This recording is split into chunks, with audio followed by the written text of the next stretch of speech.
Olá amigos, meu nome é Tirso, bem-vindo a mais um Resenha Falada. E esse Resenha Falada, conforme prometido, é um Resenha Falada especial. Especial por vários aspectos. Primeiro, porque vamos abordar um clássico do cinema chamado Os Inocentes, um filme de 1961 que é realmente uma obra de arte. Também é especial porque resolvemos fazê-lo ao redor de uma fogueira. Os comentários foram feitos ao redor de uma fogueira. E também porque, pela primeira vez, comentaremos sobre um livro, o livro A Volta do Parafuso, que é este daqui, cujo autor chama-se Henry James. A Volta do Parafuso é um clássico da literatura inglesa e foi o livro que originou o filme. Neste livro, nós temos muitas explicações, inclusive hipóteses, que não ficaram tão claras no filme. Por isso é importante também comentarmos sobre este livro. Este aqui, especificamente, a sinopse foi escrita pelo meu amigo Chico Lopes, que inclusive me deu de presente autografado. A ideia da fogueira surgiu lendo logo a primeira frase deste livro, que diz o seguinte, vejam só. O relato nos mantivera ao redor do fogo, suficientemente sem fôlego, mas exceto pela óbvia observação de que este era horrível, como um estranho conto em véspera de Natal numa velha casa. Pessoal, nós fizemos essa resenha falada com muito carinho, espero que gostem. A apresentação é minha, Tirso Florencio de Biasi, e os comentários são de Chico Lopes.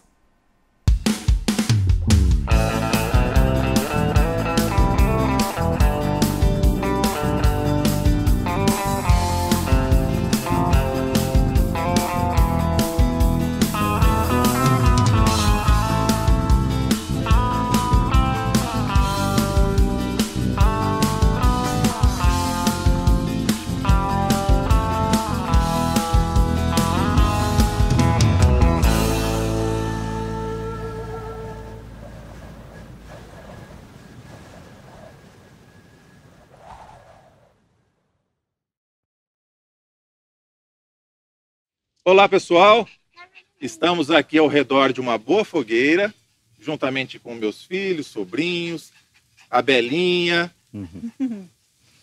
Chico Lopes, sua esposa Vitória, meu sogro, seu João Bulgarelli. Estamos aqui porque ao redor do fogo é um dos melhores lugares para se contar uma boa história de fantasma. Isso mesmo. Pois essa resenha é sobre o filme Os Inocentes. Será que Os Inocentes são um filme de fantasma?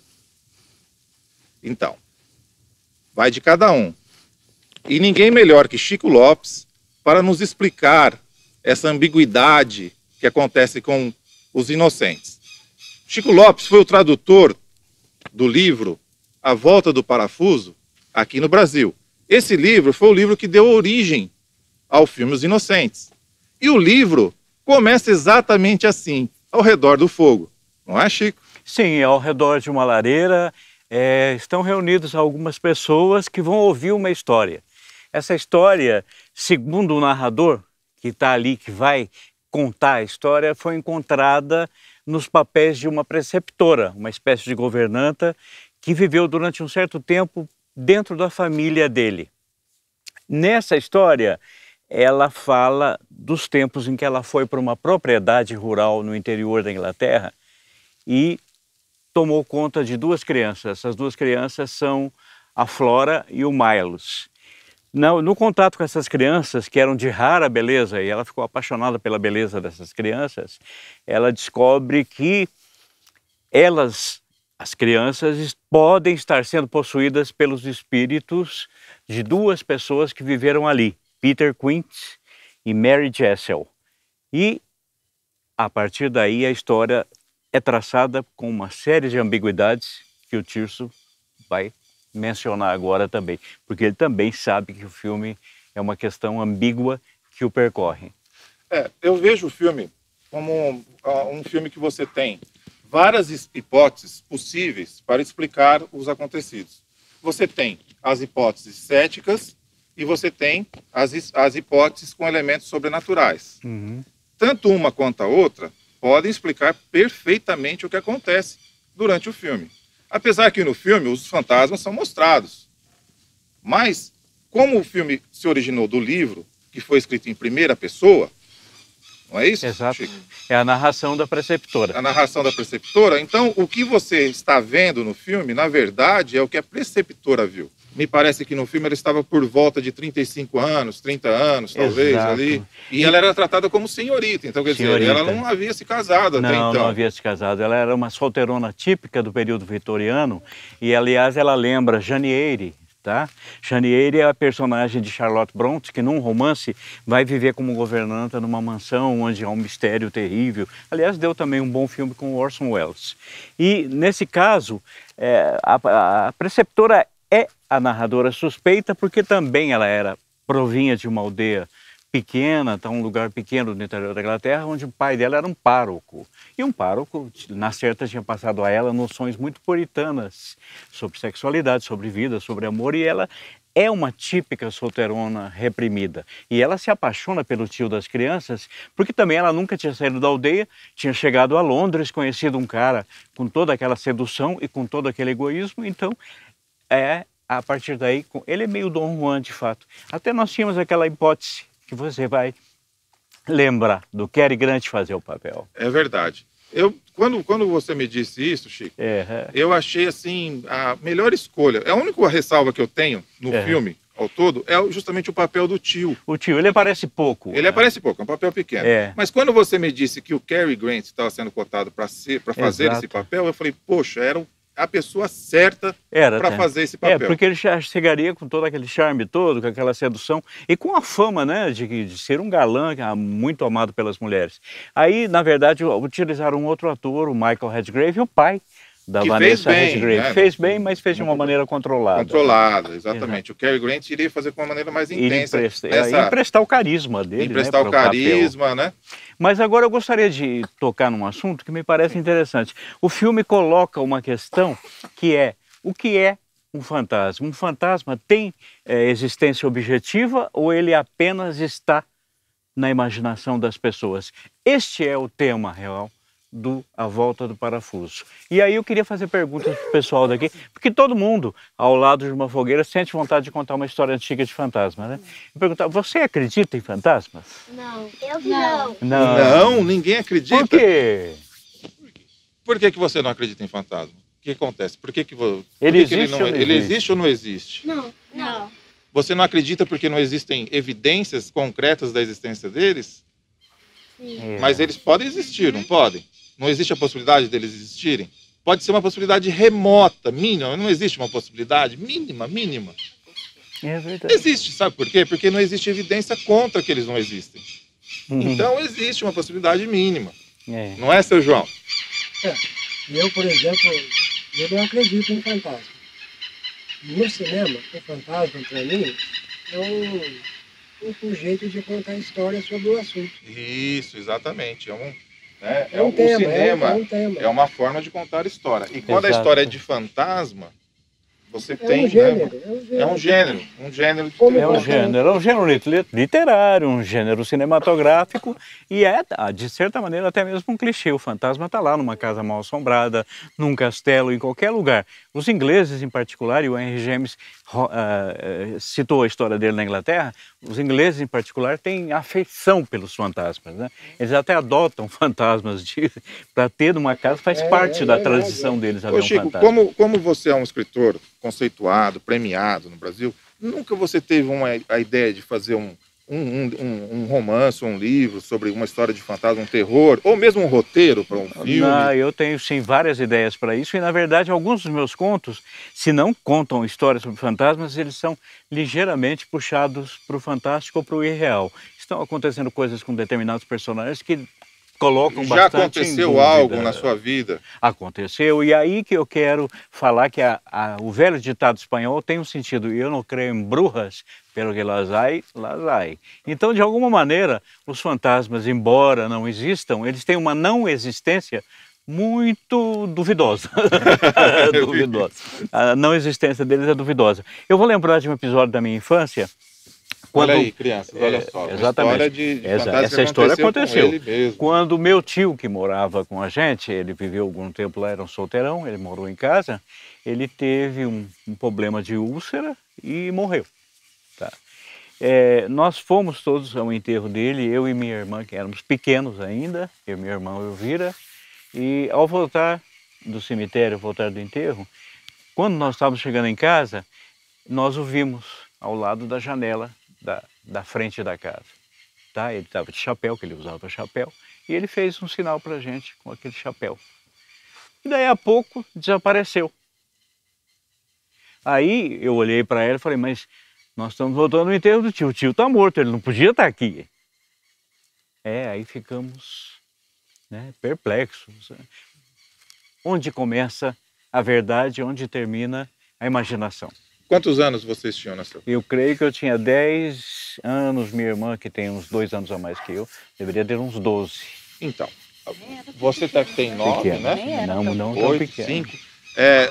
Aí nós percebemos que às vezes as crianças, eles têm uma percepção de alguma coisa assim, insólita, uma coisa metafísica. Exatamente. Mas as crianças são tão inocentes. Exato. Que eles não percebem que aquilo... Exatamente por isso o filme chama-se Os Inocentes. Tratam-se de crianças que se isolaram do mundo dos adultos. Eles criaram um mundo para si e o mundo dos adultos já não tem o mesmo significado racional que tem para os adultos, tem para eles. Então eles, na verdade, o filme toca nesse assunto com muita sensibilidade, de fato.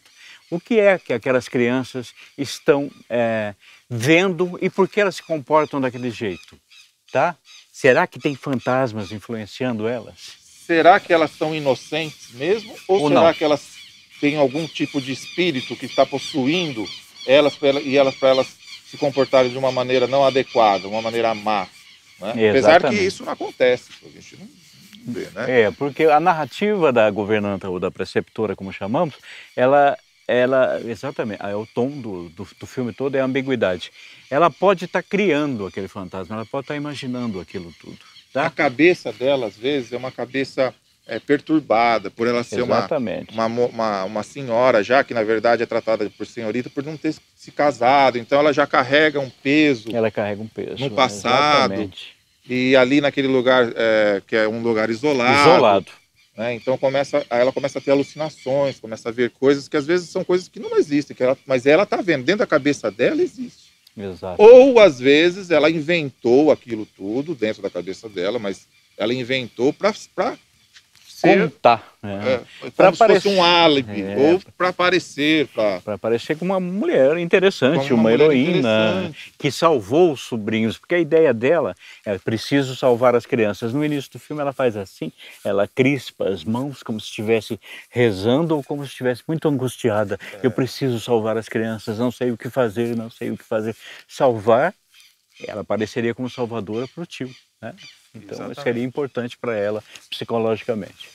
Estamos aqui também, uma honra com a dona Vitória, esposa do Chico, pela primeira vez, né? E a senhora, dona Vitória, como que a senhora vê toda essa questão aí, cética, metafísica, existe elemento sobrenatural? Já aconteceu alguma história de fantasmas com a senhora? Se aconteceu, gostaria que a senhora contasse alguma coisa. Então, essa história da gente estar perto da fogueira é muito interessante para mim, porque eu passei minha infância ouvindo muita história perto do fogão, né? Porque eu morava no sítio, meu avô fogão de lenha, contar história, e principalmente história de fantasma, ele contava muito. Mas depois de adulto a gente perde essas coisas. Hoje, por exemplo, eu não vou dizer que eu acredito em fantasma, né? Não acredito. Mas aconteceu uma história interessante comigo, uns 20 anos atrás, quando a minha filha era pequena, certo? Eu tinha um cunhado que ela amava, assim, adorava. Ele brincava muito, fazia cosquinha nela, e ela ria muito com ele e tal. E ele faleceu. 3 dias depois da morte dele, ela estava brincando sozinha no quarto. E eu estava na sala, assim, comecei a ouvir ela rir no quarto, sabe? E ela dava aquelas risadinhas gostosas, assim, de criança quando faz cosquinha, né? Aí eu fui até lá, falei, ué, filha, o que aconteceu? Por que você tá rindo? Ela falou assim, é o tio Antônio, mãe, ele tá aqui me fazendo cosquinha. Olha. E sabe, e me deu assim uma sensação meio de arrepio naquele momento, sabe? É como se alguma coisa tivesse mesmo um ar, alguma coisa. Então, é uma situação, né, que a gente não tem como explicar. Bacana. Não é? Ô Chico, e o que você me diz da adaptação do livro, a roteirização, né? Seria isso do livro? Exato. Eu acho que, em termos cinematográficos, o filme corresponde ao livro, corresponde ao espírito do livro. Aliás, eu acho que é uma adaptação que é exemplar no sentido de fazer com que um livro chegue ao filme, porque a gente sempre fica meio desapontado quando lê um livro e vê como ele chegou à tela, né? Sempre há modificações, muita gente não gosta, eu prefiro o livro, prefiro o filme. Geralmente tu prefere o livro, mas só que os livros são sempre muito longos. Às vezes são livros de 400 páginas para fazer um filme de 90 minutos, 80 minutos. Mas né? esse teve a felicidade de ser uma novela. A novela não é como romance, ela é mais compacta. Então a história é mais compacta e ela é enxuta, de fato. Ela foi feita para ser filmada, digamos assim. Embora o Henry James, claro, não tenha pensado nisso.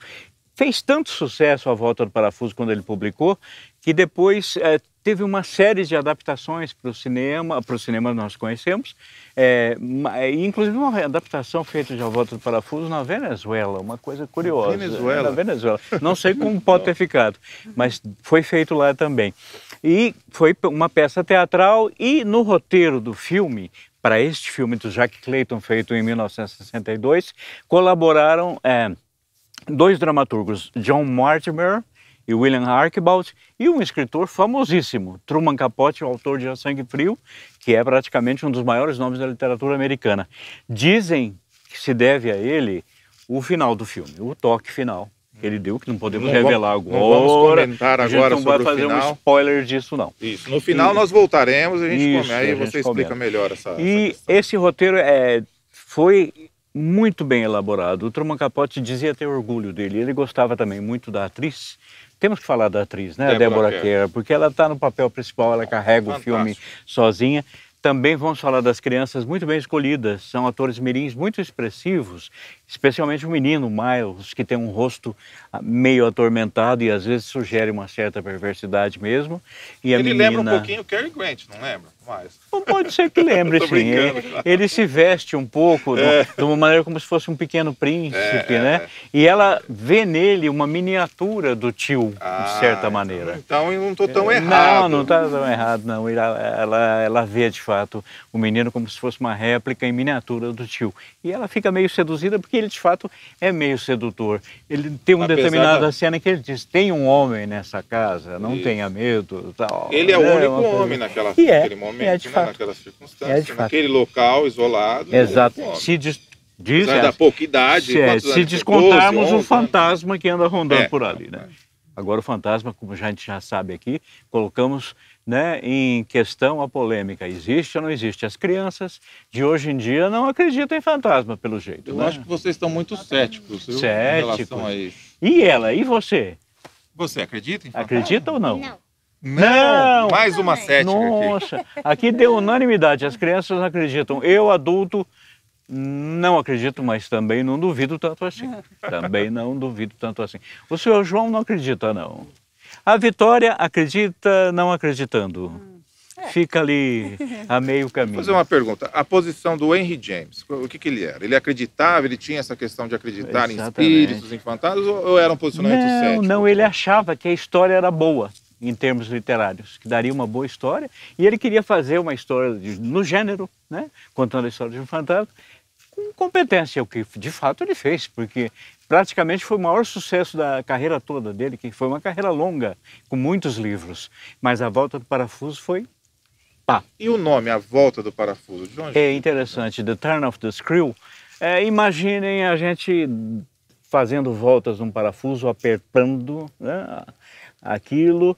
O que é isso? É a sensação do aperto, cada vez vai ficando mais angustiante a história. E de fato, a história vai ficando angustiante, a própria crispação das mãos, né, da Deborah Kerr no início do filme, sugere, isso vai realmente aumentar a angústia. Cada volta do parafuso, um pouquinho mais de angústia, um pouquinho mais de angústia. Ela mesmo, no filme, ela vai crescendo, né? Vai, você vai ficando... A agressividade dela vai crescendo. Vai crescendo também, e o pavor também, né?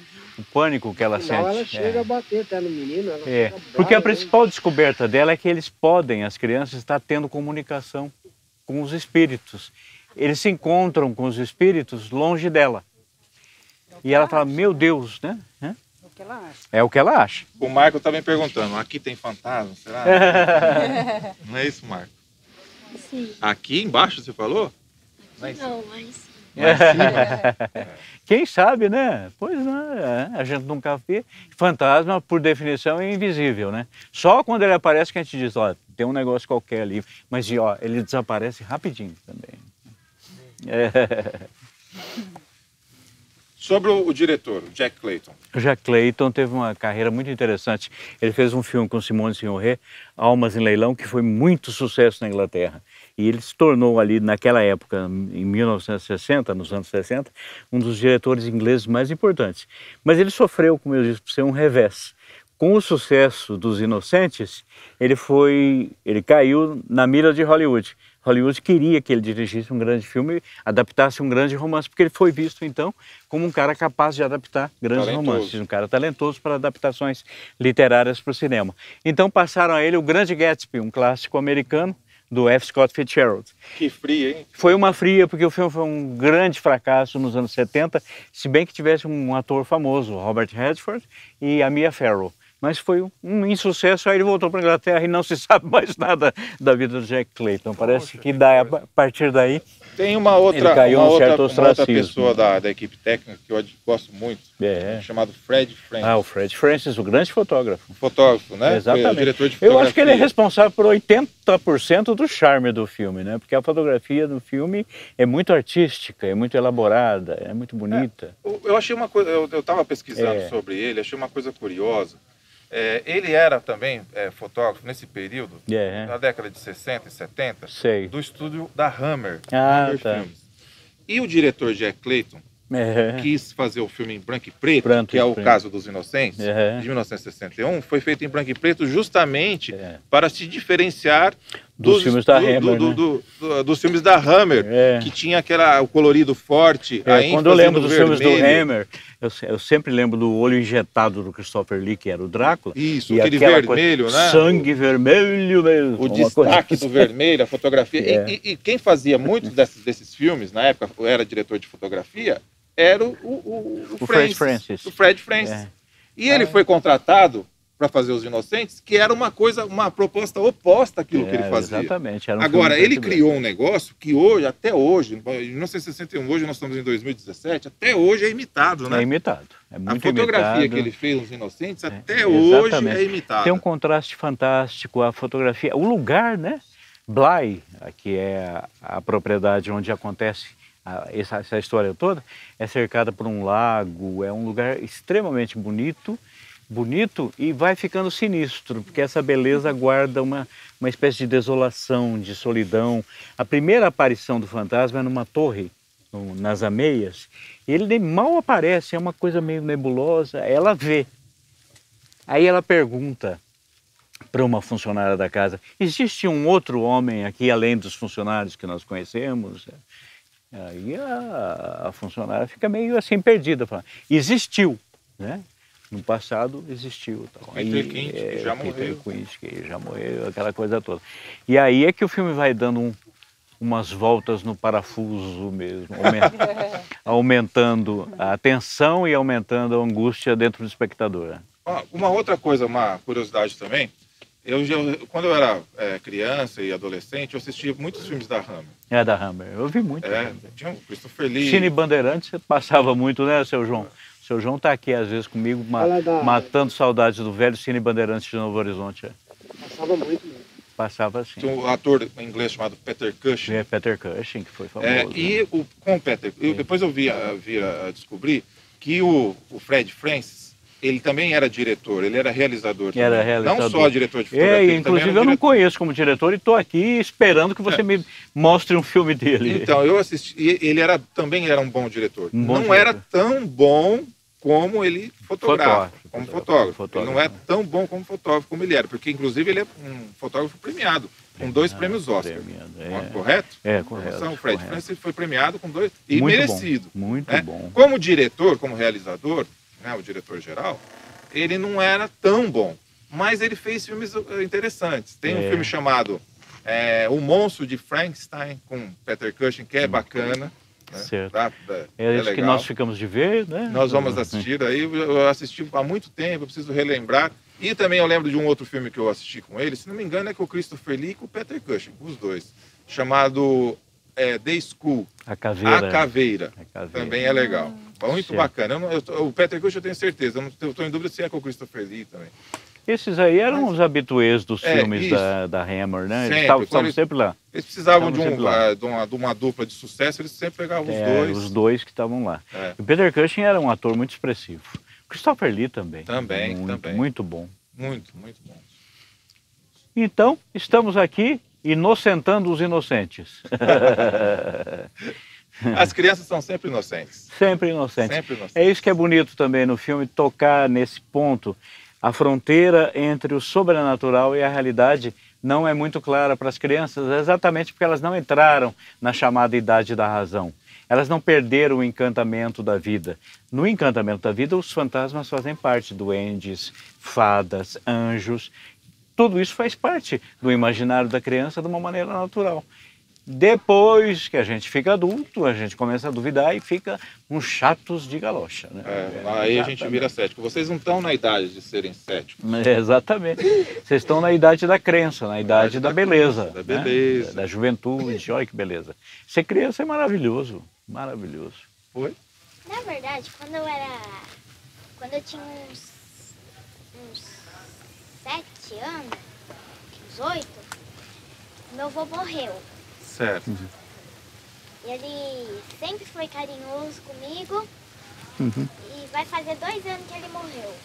E quando eu tinha 7 anos, eu sonhava com ele. Olha, nos sonhos, tá vendo? Exato. Os sonhos são também uma via de comunicação, dizem, com o mundo espiritual, né? Pode ser, tudo é implausível. Quem somos nós para dizer que as coisas são assim ou assado, né? O que nós sabemos? O mundo é um vasto mistério, né? Então... Bom, pessoal, nós vamos agora passar o filme, né? Exatamente. O Chico, ele foi curador durante muitos anos, né? No Instituto Moreira Salles, onde ele fazia apresentações de filmes. E nós estamos agora começando a resgatar isso, né? Nós estamos tentando fazer isso porque realmente eu sinto muito pela perda que Novo Horizonte teve em relação à cultura cinematográfica, né? O seu João aqui, que foi um grande espectador do Cine Bandeirantes, e muita gente aí da cidade deve se lembrar como era bom ir ao Cine Bandeirantes e assistir aqueles filmes todos. E de uns anos para cá ficamos todos restritos aos vídeos, aos DVDs, aos Blu-rays e tudo mais. Mas faz falta uma sala de cinema. Não é, seu João? Quando o senhor leu o livro do Chico, que ele conta as histórias na frente do cinema, que tocava figurinhas, Exato, era tão bom, né, senhor? Verdade. Como é que era? Vocês viviam lá todos os dias? Iam no Praticamente, cinema, eu ia sempre. Todos os dias? Eu era de segunda a segunda, matinê. Exatamente.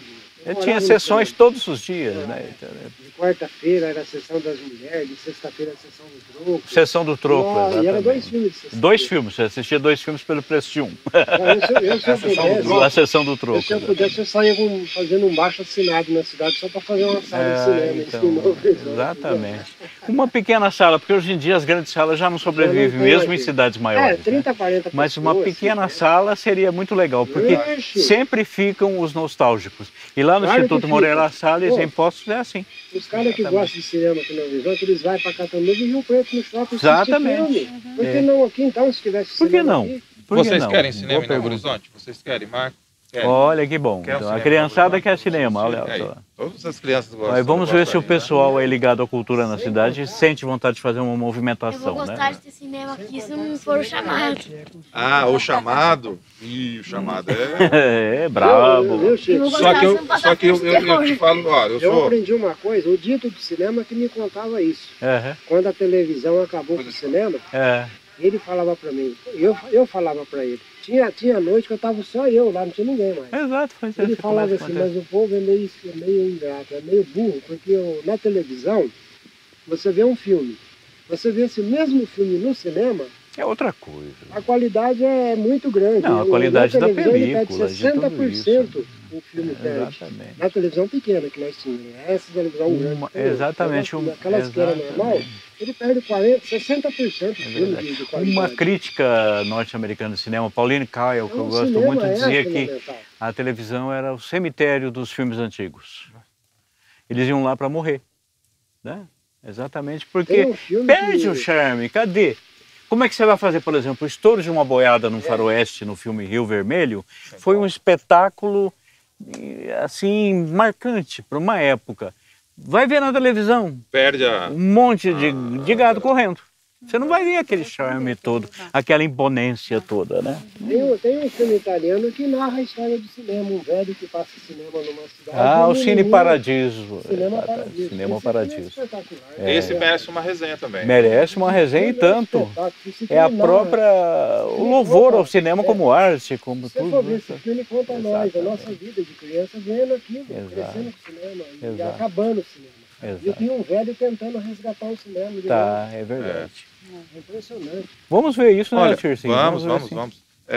Agora, sobre o filme Os Inocentes, eu sou capaz de arriscar, você tinha comentado comigo do filme O Chamado, né? É legal, esses filmes de terror, principalmente os japoneses, os americanos, todos são legais. Mas eu sou capaz de arriscar que esse filme que nós estamos falando, Os Inocentes, é o melhor filme de terror psicológico de todos os tempos do cinema. Exatamente. De todos os tempos. É o melhor. Você pode assistir ele inúmeras vezes, que ele é como, eu disse aqui, é como uma cebola, né? Ele tem camadas, vai descascando, vai descascando. Tem isso, de repente você nota que o roteiro aponta para outra direção. Você vê que o menino disse uma frase que pode fazer pensar em outra coisa. É exatamente isso, é uma riqueza de significados. É uma riqueza inesgotável. Exatamente. Não é uma questão de você sentir medo, não, apesar que algumas cenas são de gelar a alma, não é? De gelar a alma, exatamente. E eu me lembro que quando ele foi exibido no Cine Bandeirantes aqui de Novo Horizonte, quando eu era menino e tal. E o filme gerou uma fama de uma determinada janela onde aparece o Peter Quint, que deixava as pessoas apavoradas. Medo de janela. Medo de janelas, né? Que é uma coisa típica de filme de terror. O vento batendo na cortina, né? Aquela coisa toda, o que há lá fora. E o filme trabalha muito bem os sons, vamos dizer isso. Ele tem um áudio fantástico. Você ouve choro de uma mulher lá longe, onde? Muito bem feito. Você ouve o som de um pombo morrendo e chega e vê o pombo morto nas mãos do Miles. Não sei se você lembra disso. Eu lembro, eu não me lembro de ver o pombo morto, mas eu lembro dessa cena lá em cima da torre. Lá em cima da torre, exatamente. Isso, é isso. É muito rico visualmente e também do ponto de vista do áudio, que é muito rico mesmo. Bom, pessoal, nós vamos exibir o filme Os Inocentes para vocês, de 1961. E após a exibição do filme, nós voltaremos, né? Eu e o Chico, para falar sobre os spoilers, né? Coisa que a gente não pode falar antes, mas após o filme a gente vai comentar. Olha, não façam a besteira de ver os spoilers primeiro. Não pode assistir os spoilers primeiro, porque senão assistam o filme, né? Assistam o filme. Chegando no final do filme, após os créditos, as legendas, aí nós entramos novamente para comentar, né? Principalmente o Chico, para comentar algumas cenas assim fantásticas, enigmáticas, que levam para caminhos diferentes. O músico Georges Auric fez a trilha sonora, eu esqueci de falar disso, era um grande músico francês que tinha uma habilidade incrível para criar climas. O filme tem uma atmosfera e uma música, inclusive uma cantiga inglesa folclórica. Você lembra como que ela era? The Weeping Willow, chama-se. Você lembra da melodia? Salgueiro, tal. We lay my love and die before the weeping willow. E aí no fim tá assim, oh willow I die, oh willow I die. É terrível, porque é uma voz infantil falando que está morrendo debaixo de um salgueiro. Opa! Valeu então, pessoal. Valeu. Fiquem agora com o filme Os Inocentes, aqui ó, as crianças. Fiquem com Os Inocentes. belas criaturas. Lorena, tem a Belinha, Dona Vitória, Chico, Elisa, Marco Antônio, Miguel, seu João Bulgarelli. Obrigado, Raul, pelas câmeras, Leandro Boares, toda a equipe. Bom filme para todos.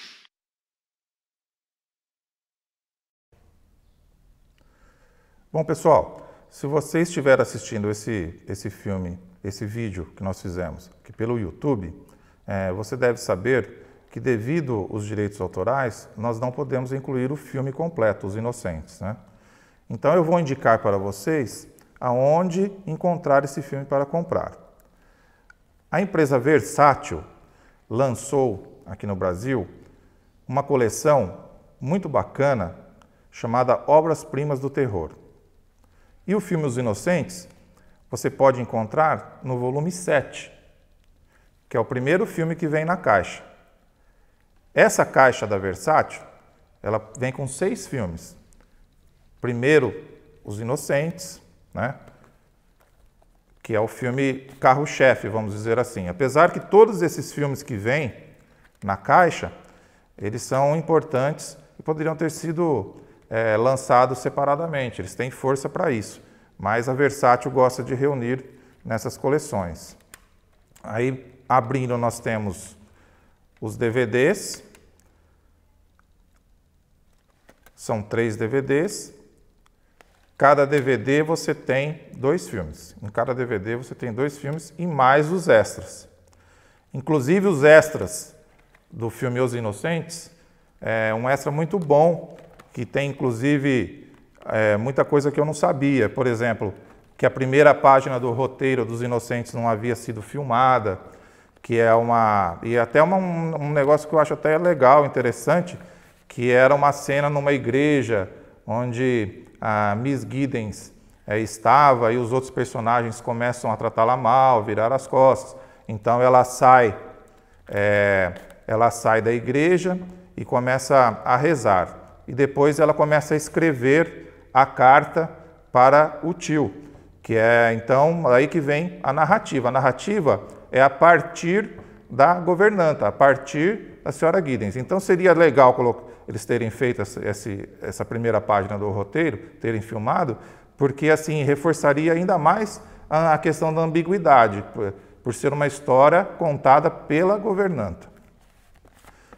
Tem outra coisa muito legal também nessa coleção, que são os cards. A primeira edição dessa coleção sempre vem com 6 cards dos filmes. Essa daqui veio com o card, que são os cartazes em miniatura do filme Os Inocentes. Esse daqui é um filme japonês chamado Kairo. É um filme, uma obra-prima feita pelo cinema de terror japonês. Tem inclusive remake nos Estados Unidos, mas o bom mesmo é o original. É um filme onde o diretor Kurosawa ele faz assim, um paralelo no começo da internet, com um apocalipse, com fantasmas, é bem bacana. Esse filme aqui chamado Calafrio, saiu com o nome de Calafrio aqui no Brasil. Ele é um dos primeiros filmes sobre animais assassinos. É um dos primeiros filmes que contém animais assassinos. É muito legal. Teve até uma refilmagem chamada Vingança de Willard também. Esse daqui é o cartaz de um filme muito bacana chamado Sintomas. É um filme de terror que se passa em casa isolada, no meio de uma área rural, com a Angela Pleasence. Muito legal. Aí tem um filme assim, realmente, uma coisa inusitada que foi lançado aqui, que é o filme Um Grito de Pavor, que é um filme da Hammer Filmes, inédito no Brasil.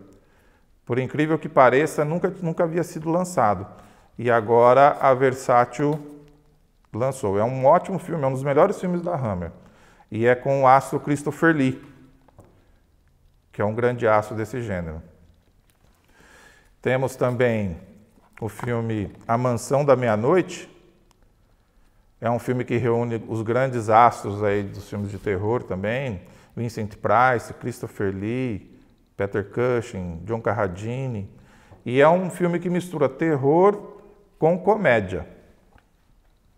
É muito bom também. Então é isso, pessoal. Então, além do filme Os Inocentes, que é o nosso foco aqui, você adquirindo essa caixa, ela vem com 6 filmes. Então, é uma caixa que é muito, muito bacana, muito importante, e o preço dela é por volta aí de R$70, né? Mas como ela vem com 6 filmes, então você dividir R$70 por 6, você vai ter aí coisa de R$11,50, R$12, que é o preço de um filme pirata. Mas aqui você tem o original e você tem uma alta qualidade de arte, uma coisa muito bacana, muito caprichada. É uma coleção que isso aqui não era feito no Brasil, só fora, você conseguia só fora. Hoje você consegue no Brasil por um preço bem acessível, então vale muito a pena. E essa primeira edição, nós estamos em novembro, foi lançada em novembro de 2017, essa primeira edição vem com os cards. Normalmente, isso aqui se esgota rapidamente, né? Por exemplo, agora você ainda consegue adquirir tanto nas livrarias, Cultura, Saraiva, ou diretamente pelo site da Versátil. Mas logo esgota essa edição. Aí quando eles relançam, quando a Versátil relança essa mesma caixa, ela não vem mais com os cards. Ela não vem mais com os cards. Então, é importante você comprar logo que sai, fazer pela pré-venda, tudo, porque senão você perde os cards. E é uma peça importante para o colecionador. Tem muitos colecionadores que depois ficam sem, ficam procurando no Mercado Livre, aí vai pagar caro. Tem caixas lá no Mercado Livre que custam R$200, R$180.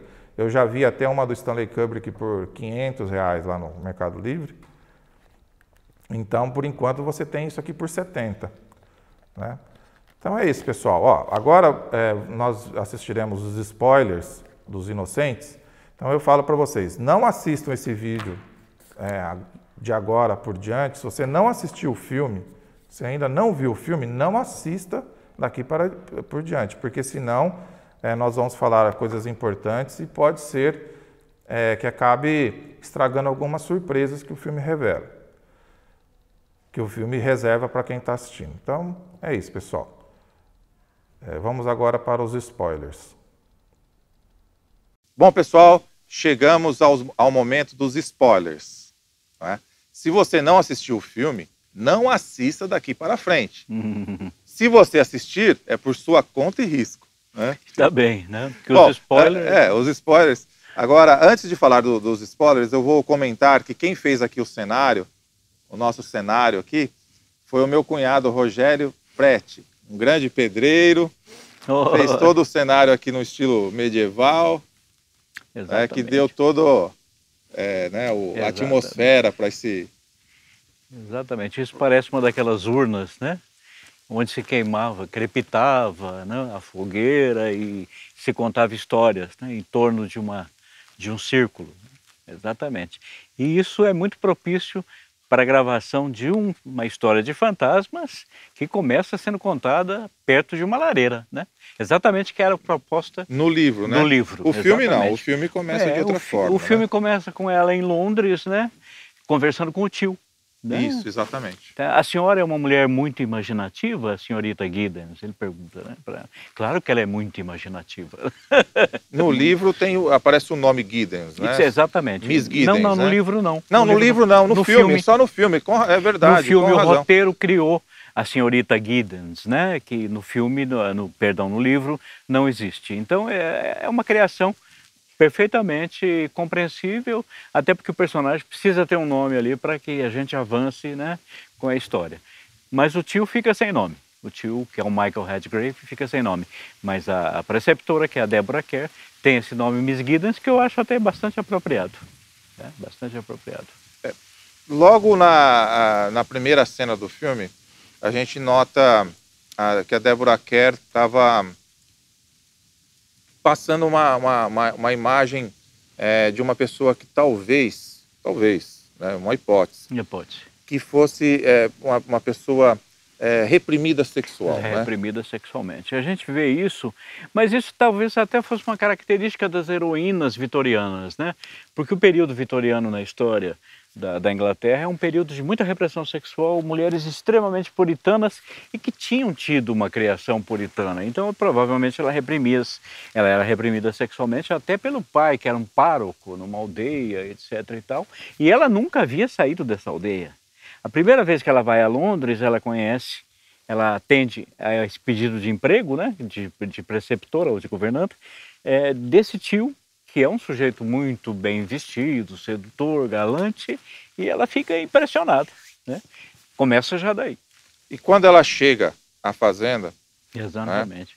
Aquele lugar bonito, mas isolado, né? Isolado, bem Tá. isolado. Ela tá uma das uma das crianças, né? Exatamente. Mais os 2 funcionários lá na Exato. casa, né? Uhum. E quando o menino chega da escola, Uhum. você acha que pode ter o menino houve uma questão de sedução aí para Houve isso. Aí é que está. O final, inclusive, tem muito a ver com isso, né? Pode ter acontecido com esse menino coisas incríveis, né? Dentro desse colégio, porque a carta do diretor do colégio dá a entender que ele perturbava os outros alunos, né? Que ele fazia coisas que os outros alunos não aprovavam, alguma coisa do gênero. E é uma coisa curiosa, porque quando ela lê aquilo, ela já tinha ficado impressionada com as crianças e ficando, mas eles parecem verdadeiros anjos, né? E como é que pode ter feito isso, tudo? Aí ela vai mostrar a carta para uma funcionária que se torna amiga dela, a senhora Grosse, que está muito bem caracterizada no filme. Aí a mulher diz, sou analfabeta, né? Eu não sei ler, essas coisas não são para mim, miss. Ela fala, não ela fica não muito sabia claro ler.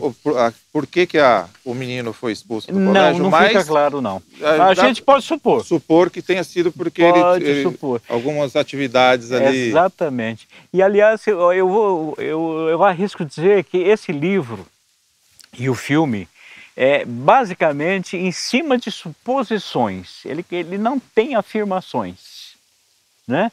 E deve ser essa a riqueza de significados que ele apresenta, porque você supõe isso, o personagem supôs aquilo, supostamente houve lá um casal anterior que fez isso, fez aquilo, nada disso é muito claro, né? Agora, o filme também tem uma virtude, ele pode ser visto como uma simples história de fantasmas, né? A gente até tinha conversado a respeito apesar disso. que a hipótese sobrenatural é sempre a menos provável, em qualquer aspecto, é menos provável, mas pode ser vista como uma história de fantasmas. Pode ser vista de fantasma. Uma história bem interessante. Bem interessante. Agora, existe também a possibilidade maior e mais provável de que ela tenha algum problema também mental, uma esquizofrenia leve, alguma coisa. Ela surta, digamos, né? Hoje em dia a gente diz, ela tem um surto, né? Um pouco perturbada assim. E agora, como o filme mostra a fotografia do Quint, ela descreve o Quint. Sim. E a mulher confirma. Houve aqui esse cara, Peter Quint. Mas aí no filme nós temos uma confirmação que o fantasma realmente condizia com aquela descrição, né? Condizia com aquela Acontece que no livro, como ele é escrito em primeira pessoa, exato, é a preceptora quem está contando a história. Então, ela deve ter falado, olha, eu vou falar isso aqui nessa parte para me dar um álibi. Para dar um álibi também. Aí o Henry James é absolutamente genial, porque o status da ficção é que é questionável, né? Quando você conta uma história, e essa história é de fato uma ficção, como estabelecer a realidade daquilo para que se torne verossímil e para que as pessoas digam, fantasmas de fato existem. Ele provou para mim que fantasmas existem. Não, então, aí que está. Os fantasmas estão nebuloso. Agora, com relação ao Jack Clayton. O Jack Clayton, o diretor, ele mostra o fantasma. Tá lá. Ele tem que mostrar, o filme tem que mostrar. Só que acontece que esses fantasmas não interagem com nada, com ninguém, nem com objeto, nem possuem as crianças, não alteram o comportamento das crianças, nada, a não ser com a preceptora. Exatamente. A única que vê, que interage com eles é a preceptora. Exatamente. Todos os outros elementos do filme, os objetos ou os seres humanos. Mesmo, vocês devem ter notado, vamos falar um pouquinho do final. É quando o Peter Quint aparece na janela e ela força o menino a dizer o nome dele, né? A dizer o nome dele. Ele, na verdade, ele continua se objetando a ela, né? Ele está desesperado, ele foi oprimido por ela o tempo todo, ele não quer aquela situação. Talvez existisse mesmo uma influência do Quint sobre ele, mas isso ele não era desejado por ele, era uma coisa que tinha feito mal a ele, né? Contaminado mesmo. O Peter Quint era um criado, né, antigo lá na propriedade. Exatamente. Não muito antigo, porque ele chegou a conviver com as crianças. Sim, conviveu né? com as crianças. E a preceptora antiga, também que era a Miss Jessel. Miss Jessel, exatamente. Era a responsável pelas crianças. Certo. E nós temos ali indícios, não, aliás, fica uma coisa bem clara, que eles eram pervertidos sexuais. Sim, sem dúvida. O Peter Quint, juntamente com a Jessel, não é? Exatamente. Os funcionários de lá têm medo de falar deles, porque isso, tem medo, houve porque escândalos, né? Escândalos, porque eles faziam ao ar livre, eles faziam à vista de todos, à vista vamos dizer, de todos, né? Exatamente. Nisso, como eles eram os responsáveis exatamente pelas crianças naquele momento, naquele momento, será que as crianças não viam esses atos ou até participavam de alguma coisa nesse sentido? Isso tudo é uma hipótese que o filme levanta. De pedofilia, né? De pedofilia, e a própria palavra nos dá um certo arrepio, né? Mas o filme é forte nesse aspecto, né? Ele levanta a hipótese de que ali houvesse relações pedófilas. Então, outra coisa que eu queria acrescentar, eu acho que te falei, houve um filme posterior com Marlon Brando fazendo o papel do Peter Quint, e Stephanie Beck, uma atriz da época, ninguém lembra mais, fazia Miss Jessel. E aí o roteirista pegou a hipótese de contar a história dos dois anteriores, dos fantasmas. E exatamente isso, ele apresenta ele como os dois pervertidos, fazendo as coisas diante das crianças. São coisas pavorosas, mas que, como eles estavam num lugar isolado, e eles eram responsáveis pelas duas crianças, coitadas, entende? Aliás, em relação ao isolamento, que é uma coisa comum nos filmes de terror, preste atenção que os personagens sempre estão num lugar onde não há acesso a outras, não há muita possibilidade, digamos que eles não têm vizinhos, né? Então, quando o François Truffaut entrevistou o Hitchcock, ele perguntou isso. E o Hitchcock disse uma coisa que eu achei fundamental. Ele falou, em Rebecca, Manderley, que é a propriedade onde vive a sucessora, vai viver junto com Laurence Olivier, a história da Rebecca. Da Rebecca, exatamente. O lugar é muito isolado. Aí o Hitchcock diz, a gente tem que fazer com que o lugar seja isolado para garantir que o que vai acontecer com os personagens é irremediável. Não vai ter ninguém para socorrê-los.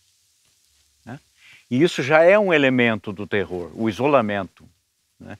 Que a gente vê de uma maneira ainda mais drástica em Os Outros também, que você comentou recentemente. Exatamente, Os Outros. A gente vê. Quanto a cena final, que agora eu posso dizer, eu considero aquela cena uma coisa muito intrigante. E imprevisível, ao mesmo tempo uma coisa de impulso e ao mesmo tempo triste. Uma coisa triste.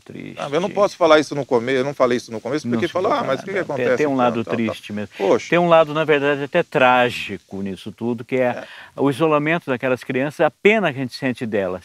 Elas perderam os pais, ficaram com um tio que não dá a mínima para elas. Ia se ver longe. Entregue a criação delas, digamos, por dois pervertidos. Né? Então, e o beijo que a Giddens, né? A Giddens. A Miss Giddens dá numa criança no final, um beijo na boca, um beijo... Não é um beijo inocente. Não é um beijo inocente. Esse beijo é que deixa toda a coisa, o caminho aberto para a questão de pedofilia. Dizem que aí tem dedo do Truman Capote, que é famoso, inclusive, porque gostava de botar pimenta mesmo, ele gostava de coisas perversas. Um dos roteiristas do Truman Ele foi Capote. um dos roteiristas do filme. Então, é bem provável que isso tudo tenha sido muito polêmico, mas também deu uma vida inesperada ao filme. Porque a hipótese da pedofilia está na história. Está ali. Está na história. Ele não está forçando nada. Ele não está forçando. Ele botou mas aquilo o Capote, ele tinha uma fama, né? Um pouco, ele era um pouco infame, não era? Isso. Nós vimos até um filme sobre ele com o Philip Seymour Hoffman, que fez o papel do Capote. E ele, na verdade, ele mostra como ele era ferino. E ele tinha uma língua preta. Ele era uma pessoa difícil. Nem para os amigos ele deixava escapar muito, né? Ele foi um sujeito problemático, de fato, e com um caráter duvidoso.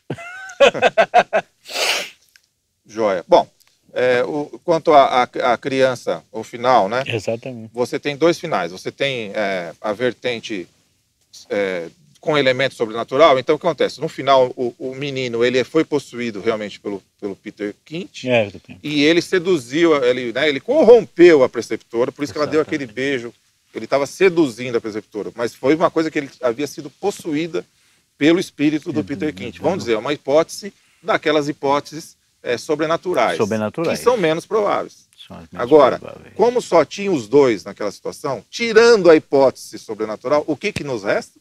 A hipótese sexual, né? A hipótese da pedofilia. E quem matou a criança? Se Foi só tinha ela os dois, mesma. foi ela mesma. Exatamente. Foi ela mesma. É porque ela impôs uma espécie de tortura mental a eles, né? Tipo assim, forçando que eles falassem, né? Falassem aquilo que ela queria ouvir, não o que eles queriam falar. E às vezes não era o que eles estavam vendo também. Exato. Ela queria que eles falassem que eles viam os espíritos, mas eles não viam, eles Exato. não tinham, eles não enxergavam. Agora eu imagino que o espectador que nos seguiu até aqui, que ouviu a gente falar a respeito desse final, também tem a sua hipótese. Também, sobre tem o todos. filme. Por exemplo, o meu sogro mesmo, o seu João, ele afirma que são fantasmas. Não, São mostrados fantasmas ali, depravados e tudo, coitado das crianças. Agora, o Henry James nunca chegou a... Não, ele não queria explicar muito, ele queria contar uma história. Ele ouviu metade da história, um pouco ele usou a história dele e da irmã, porque eles eram crianças prodígio, né? Ele e a irmã Alice James, e viviam num ambiente um pouco fechado, isolados dos pais. Mas etc. então, se ele pegou a história própria deles, provavelmente não tinha fantasma Não envolvido, tinha né? fantasma. O único fantasma, de fato, era uma criação muito rígida, muito puritana. De onde veio que vem exatamente. toda a coisa que ele também pode ter usado elementos dele próprio na preceptora, né? Da repressão sexual. Muito bacana, Chico. Muito Valeu, obrigado então. mais uma vez. Muito Seja obrigado. sempre bem-vindo. Vamos ainda gravar muitas outras resenhas, com certeza. Muitas outras. Inclusive o Chico já gravou várias outras, que nós estamos acertando o equipamento para fazer uma coisa bacana. Exatamente. Né? Espero que vocês tenham gostado dessa que nós fizemos hoje, que ficou um pouco diferente, né? Um pouquinho diferente, mas sempre a gente vai poder dar um apimento, uma coisa diferente a respeito dos filmes clássicos ou mais contemporâneos, né, tio? E sempre a gente comenta sobre spoiler, mas no final, né? No final. Não se perturbem, porque a gente não vai contar o final de nenhum filme. Já antes de assistir, né? Antes que vocês vejam. Então tá joia. Um abraço para todos, né? Um abraço a todos, muito obrigado. Espero que tenham gostado. Eu sou Tirso Franz de Biasi, junto com o meu amigo Chico Lopes. Até uma próxima. Até uma próxima.